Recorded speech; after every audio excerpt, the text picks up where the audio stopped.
इसके पहले वाले वीडियो में बेटा आपके पास क्वेश्चन नंबर 2 का फर्स्ट हो चुका था। अभी आपके पास क्वेश्चन नंबर 2 का 2 पढ़ना है आपको। यहाँ पे दिए हुआ है आपको क्वेश्चन। आपके पास क्वेश्चन दिया है 1 minus tan square 45 divided by 1 plus tan square 45। यहाँ माइनस दिया है, यहाँ प्लस दिया है बेटा। अब यहाँ पे आपके पास 1 माइनस, अब tan स्क्वायर 45 की वैल्यू आपके पास कितनी है 1, तो 1 का स्क्वायर कितना हो जाएगा बेटा आपके पास 1, और यहाँ आ जाएगा बेटा आपके पास 1 प्लस 1। अभी 1 माइनस 1 आंसर कितना आ गया बेटा आपके पास 0, और 0 अपॉन आंसर कितना है आपके पास 2। 0 अपॉन कोई भी अगर नंबर होगा, 0 डिवाइडेड बोलो या फिर 0 अपॉन बोलो बेटा, दोनों का मीनिंग एक ही है। 0 अपॉन कोई भी अगर नंबर होगा आपके पास तो आंसर क्या आएगा बेटा आपके पास 0, यानी आंसर क्या है आपके पास 0। तो यहाँ पे अपन क्या बोलेंगे आपके पास, यानी आपके पास यहाँ पे जो दिए हुई है वैल्यू बेटा ए बी सी और डी जो ऑप्शन दिए थे उसमें से अपन कौन सा नंबर का ऑप्शन लेंगे बेटा, डी वाला option,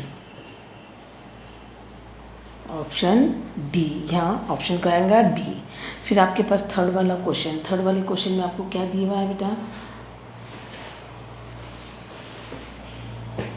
sign 2a is equal to 2 into sine a. Madam आपने तो बोला इंटू नहीं आएगा, मैं ये साइन और यहाँ पे जो डिग्री दिए हुई है या फिर यहाँ पे जो एंगल दिया है उन दोनों के बीच में इंटू नहीं रहेगा। ये मैंने आपको क्वेश्चन में यानी लेसन में समझाया बेटा, लेकिन उसके सामने जो नंबर्स है वो इसको इंटू ही रहता है। यानी साइन 2a, ये इंटू ए क्या नहीं, बट यहाँ का 2 ये पहले इसलिए इंटू ए, यानी 2 into sine a is a true when a is equal to, अगर ये दोनों इक्वल है तो ए की कौन सी वैल्यू अपन इसमें पुटअप करेंगे, आपके पास दोनों का आंसर कैसा आएगा बोलते हैं इक्वल। अभी यहाँ पे देखो बेटा मैं आपको सॉल्व करके दे रही हूँ। अगर अपन ने ए इज इक्वल टू 0 लिए, अपन ने ए इज इक्वल टू 0 डिग्री लिए, तो आपके पास क्या है, पहले लेफ्ट हैंड साइड ले लेंगे बेटा अपन। लेफ्ट हैंड साइड क्या है आपके पास, साइन 2a। अब साइन 2a, ए की जगह पे आपके पास क्या है बेटा 0, फिर आपके पास ए की जगह पे 0 है और साइन 0 इज इक्वल टू आपके पास क्या रहता है 0, यानी ए की वैल्यू आपके पास अगर अपन ने 0 लिए, क्या बोले बेटा आपके पास यहाँ पे साइन 2a है, ये अपने लेफ्ट हैंड साइड है ना, हाँ ये हो गई लेफ्ट हैंड साइड बेटा। अगर अपन ने साइन 2a लिए तो इज इक्वल टू अपन क्या लिख सकेंगे, साइन 0 इज इक्वल टू 0, यानी a इंटू 0 क्या हो जाएगा 0। यानी यहाँ पे अपन, यहाँ पे जो 2 है तो यहाँ पे अपन a की वैल्यू क्या लेंगे, यहाँ पे अपने पास इंटू और ये 0। मैडम यहाँ पे तो आप इंटू नहीं आएगा जब इसके और ये डिग्री के साथ में नहीं आएगा, लेकिन 2 के सामने 0 रहेगा तो ये पूरी वैल्यू क्या हो जाएगी बेटा आपके पास 0। यानी आपके पास क्या आ जाएगा साइन 0 डिग्री, तो क्या आ जाएगा साइन 0 डिग्री की वैल्यू कितनी है आपके पास 0, एंड आपके पास sine 2a is equal to क्या आ गया 0। अब आपके पास right hand side, right hand side आपको क्या दिए हुई है बेटा 2 इंटू साइन ए। अब 2 इंटू साइन ए बोले तो क्या आ जाएगा यहाँ पे 2 साइन 0 डिग्री। अब 0 डिग्री की वैल्यू तो आपके पास 2 इंटू 0 आ जाएगा, तो क्या आ जाएगी वैल्यू 0, यानी आपके पास क्या रहेगा sine 2a is equal to 2 sine a, यानी आपके पास ये दोनों भी कैसे हो गए इक्वल। तो when a is equal to क्या आ जाएगा 0, आपके पास क्या आ जाएगा बेटा a इज इक्वल टू 0। ये हुआ बेटा आपके पास सेकंड वाला क्वेश्चन। अभी इसी में का आपके पास थर्ड, इसी में का आपको फोर्थ वाला सॉल्व कर। अभी आपके पास यहाँ पे क्वेश्चन में क्या दिया है बेटा 2 tan 30 upon 1 minus tan square 30, ये दिए हुआ है बेटा। अब यहाँ पे 2 इंटू, अब tan 30 की वैल्यू क्या है बेटा आपके पास, वो जो ट्रायंगल है उसको अगर आप याद करोगे तो आपको tan 30 की वैल्यू मिल जाएंगी। 30 बोले तो ऐसे देखो यहाँ पे राइट एंगल ट्रायंगल निकाल रही हूँ बेटा मैं, ये राइट एंगल ट्रायंगल, ये 30 60 और ये 90, या 1√3 और 2, क्या बोले अपन tan 30, tan बोले तो अपोजिट अपॉन एडजेसेंट, तो क्या आ जाएगा आपके पास 1 बाय वो भी √3, 1/√3, ये आ गया आपके पास वैल्यू 1/√3। अभी ये √3 और डिवीजन साथ में आ गया तो इसके भी आपके मार्क्स कट जाते हैं बेटा, तो आपको लिखते समय बरोबर लिखना है। क्या लिखेंगे आप, यहाँ पे सॉल्व करके दे रही हूँ बेटा 2 इंटू 1 अपॉन √3, फिर यहाँ डिवीजन क्या है लिखा है यहाँ पे 1 माइनस अब tan स्क्वायर 30, तो आपके पास जो वैल्यू दी हुई वही वैल्यू यहाँ पे भी यूज़ होगी, ये आ गया इसका स्क्वायर। अब यहाँ पे 2 अपॉन √3 डिवाइडेड, यहाँ पे आ जाएगा आपके पास 1 अपॉन 3, ये आ गया बेटा। अब इसकी आगे इसका आंसर आ जाएगा 2 अपॉन √3, फिर ये डिवीजन है, तो यहाँ डिवीजन में देखो बेटा, डिवीजन है 1 - 1/3। फिर इसको सॉल्व करना है आपको, 2/√3 डिवाइडेड, और यहाँ पे क्या आ जाएगा रेसिप्रोकल। मैडम ऐसा क्यों? आप तो बोलेंगे पहले डिवीजन की साइन आती, बट ये डिवीजन के बाद में ये नंबर है, तो आपको इसको पहले सॉल्व करना पड़ेगा, या फिर आपको इसी को यहाँ पे सॉल्व करना है। तो आप ऐसा भी कर सकते हो और ऐसा भी। तो यहाँ पे क्या आ जाएगा बेटा आपके पास 3 - 1/3। यहाँ पे नहीं कुछ है तो आपको क्या करना है, 3 से क्रॉस मल्टीप्लिकेशन करिए अपन ने, ये आपके पास आंसर आया।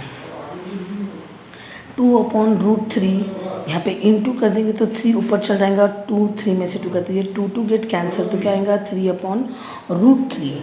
अब 3/√3 ये वैल्यू जो आई बेटा आपके पास, तो इसको रैशनलाइज करना है, तो √3/√3, तो क्या आ जाएगा आपके पास 3 × √3 यहाँ पे 3 गेट कैंसिल, आंसर आ गया √3। यानी आपके पास क्या आ गया, √3 कब आएगा बेटा आपके पास, tan 60 डिग्री के समय आपके पास √3 आएगा। देख लीजिए बेटा, ये आ गया सेकंड क्वेश्चन का आपके पास, फोर्थ वाला। अभी आपके पास थर्ड वाला क्वेश्चन सॉल्व करना है। मैं क्वेश्चन लिख रही हूँ बेटा। थर्ड वाला क्वेश्चन आपके पास ये दिया है, सेम ऐसे ही आपके पास सॉल्व एग्जाम्पल 8 भी है। ये रही बेटा थर्ड वाला क्वेश्चन। इसका मैंने आपको समझा के दिया था बेटा। आपको क्वेश्चन में दिया है बेटा, क्या दिया है, tan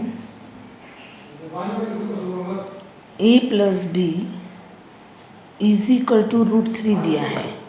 फिर आपके पास tan a + b, और यहाँ पे √3 बोले तो आपके पास कितनी वैल्यू आएंगी बेटा, अभी आपने यहाँ पे फाइंड की है, तो क्या आ जाएगा tan 60 degree. tan get cancel हो गया, तो a + b = 60 degree, equation number 1। फिर सेकंड आपको दिया है बेटा आपके इसमें tan a - b = 1/√3 दिया है, तो यहाँ पे आ जाएगा tan a - b = अब 1/√3 ये किसकी वैल्यू है बेटा आपके पास, tan 30 की। देखो मैंने यहाँ पे आपको समझा के दिया था बेटा अभी ये वाले क्वेश्चन में। तो tan आपके पास 30 क्या है, 1/√3, tan गेट कैंसिल हो गया, तो क्या बचा बेटा आपके पास a - b = 30, इक्वेशन नंबर 2। अभी ये 1 और 2 की ऐड कर देंगे, 1 + 2 इसको ऐड करेंगे अपन, एडिंग इक्वेशन 1 और 2। अभी ये और ये इक्वेशन को अपन ऐड करेंगे, तो आपके पास क्या आएगा, a + b 60 और a - b = आपके पास दिया है 30। इन दोनों के एडिशन करिए, b और b गेट कैंसिल, तो 2a = 90, a = कितना हो गया आपके पास 45 डिग्री। पुट इन इक्वेशन 1 में अपन इसको पुटअप कर देंगे, तो आपके पास क्या आ जाएगा बेटा, a + b = आपके पास 60 है, तो यहाँ पे 45 + b = 60, यानी b = आपको 60 - 45, तो कितना हो जाएगा आपके पास 15 डिग्री। यानी b की वैल्यू कितनी आ गई आपके पास 15 डिग्री। a हो गया आपके पास 45, b हो गया 15 डिग्री। अभी आपके पास question number 4, state whether the following are true and false, justify sin a + b = sin a + b। अब यहाँ पे आपके पास a और b की आपको वैल्यू लेना है। अब a और b की अगर आपने वैल्यू लिए बेटा, आपके पास ये जो है फर्स्ट यहाँ का क्वेश्चन नंबर 4 का फर्स्ट क्या दिया हुआ है बेटा आपके पास, अगर a = अपन ने 60 लिए और b = 30। मैडम आपने यही दो, देखो राइट एंगल ट्राइंगल है, राइट एंगल ट्राइंगल में 45 45 नहीं तो 30 60 ऐसे दो ही रहेंगे। अगर 45 45 लेंगे तो अपने पास आंसर ही 90 90 आ जाएगा। तो यहाँ पे क्या आ जाएगा आपके पास sin a + b, तो यहाँ पे आपके पास क्या आ जाएगा साइन ब्रैकेट में 60 + 30। अब 60 + 30 बोले तो क्या हो जाएगा sin 90। अब sin 90 बोले तो आपके पास क्या आ गया बेटा आंसर 1। कितना आ गया आपके पास sin 90 बोले तो आंसर 1। फिर आपके पास ये है लेफ्ट हैंड साइड, अभी आपके पास राइट हैंड साइड। अब राइट हैंड साइड में क्या दिया है बेटा sin a + sin b।